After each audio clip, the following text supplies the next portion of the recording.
Friends, నేను మీ వరలక్ష్మి. ఇదిగోండి మా ఇంటికి ఉన్నాయి వచ్చేసాం మరి సారి గారు మరి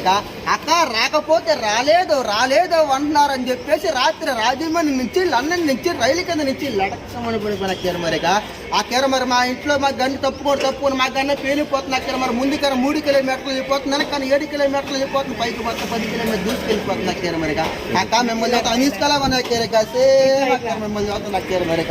అక్క నా ఇంట్లో డబ్బుగా లోటు ఉన్నావా కొన్ని కోట్లు ఉన్నాయి కోట్లు కుక్కలు తింటున్నాయి లక్కలు నక్కలు తింటున్నాయి దూరం తెలకలు తింటున్నాయి చిల్లర మాత్రం సేమని తింటున్నాయి మరి మనకి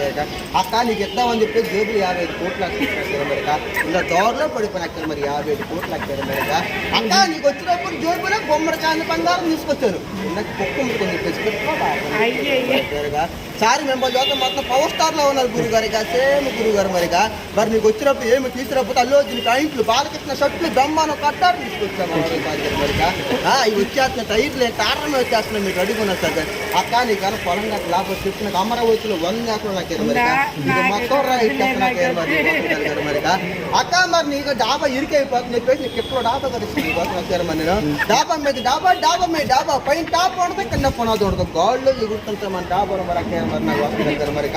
అక్క నాకు కానీ ఫ్యాక్టరీ లేకపోతున్నావా గుడివాళ్ళు గుడ్లు ఫ్యాక్టరీ ఉంది పామర్లో పంగుక్కుల ఫ్యాక్టరీ ఉంది ఏనులు ఎలకల ఫ్యాక్టరీ ఉంది అక్క నీకు పచ్చి బంగారం కావాలి ఎండు బంగారం కావాలి అక్క నీకు పచ్చి బంగారం అయితే 10 రారీలు ఎండు బంగారం అయితే 7 రారీలు పంపించేస్తాను నీకోసం అక్కారు మరి నీకోసం తెలియక అక్క నిన్న కాక మొన్న మా అత్తగారు పెళ్లి పెట్టుకున్నారు అక్కారు మరి అందరూ వచ్చి భోజనాలు అన్నాక ఏమి కాయకూరలో ఉన్నా బెండకత్తిని బెండ అయిపోతున్నారు వంకాయ తింటే ఉంగిపోతున్నారు పొట్టలు తింటే పొట్టలు పగిలిపోతుంది చెప్పేసి నేను లడాసాడు బడా పప్పు ఏంటి తగులు పెట్టారు మరి తిన్నాక బాగా అన్నారు తిన్నాక 100 మంది మాత్రం ఎక్కారు అక్కారు మరి అక్కడ 2 పోలీసులు కొట్టుకున్నారు చెప్పేసి మీ ముందుకు అలా గుర్తేసి మరి అక్కారు మరి మరి నిన్న కాక మొన్న మా ఇంట్లో 3 రూపాయలు జబ్బరుకుంటే వాన వచ్చి వరద వచ్చి జనందరూ కొట్టుకెళ్ళిపోతే మీరు ఇచ్చే 100-200 రూపాయలు పడవలు చేసి మరి నీడు వచ్చా మళ్ళీ ఇప్పుడు వచ్చేసాను సార్. నీ పేరేంటి? వెంకటేశ్వరరావు. వెంకటేశ్వరరావు బాగా చెప్పారు.